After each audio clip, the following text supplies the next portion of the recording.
A Christmas Day terrorist attack in the United States last week has prompted local officials to heighten security for anyone boarding international flights. The new directive stems from new regulations by the Federal Aviation Administration and the Transport Security Administration and is the first rise in security regulations by the FAA since the U.S. September 11th terrorist attacks. A message from the Transport Security Administration website said, quote, "As a result of this incident, TSA has worked with airline and law enforcement authorities, as well as federal, state, local, and international partners to put additional security measures in place to ensure aviation security remains strong. Passengers traveling domestically and internationally to U.S. destinations may notice additional screening measures," end quote.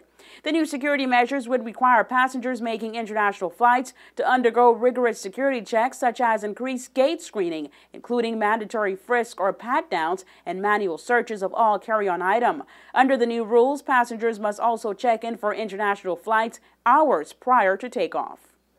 I think they're real important right now, especially since things have been getting through, so they really have to make sure the planes are safe, and we have to understand that it's going to take a little longer, that's all.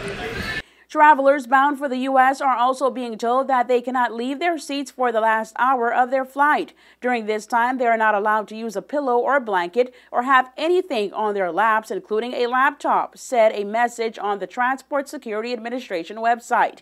Already, passengers making international flights are prohibited from carrying sharp objects, sporting goods, tools, and certain liquids. Reports are that more TSA regulations are underway and could mean the elimination of carry-on items altogether. The failed Christmas Day attack happened on board Northwest Airlines Flight 253, where a Nigerian traveler set off a device on board a flight heading to Detroit. The would-be bomber was quickly restrained by passengers who witnessed him trying to set off the bombing device he tucked away in his boxers. Security manager at the Turks and Caicos Islands Airport Authority, Gavert Lightbourne, was unable to give News 4 a comment on the new procedures up to press time. For WIV4 News, I'm Angie Toussaint.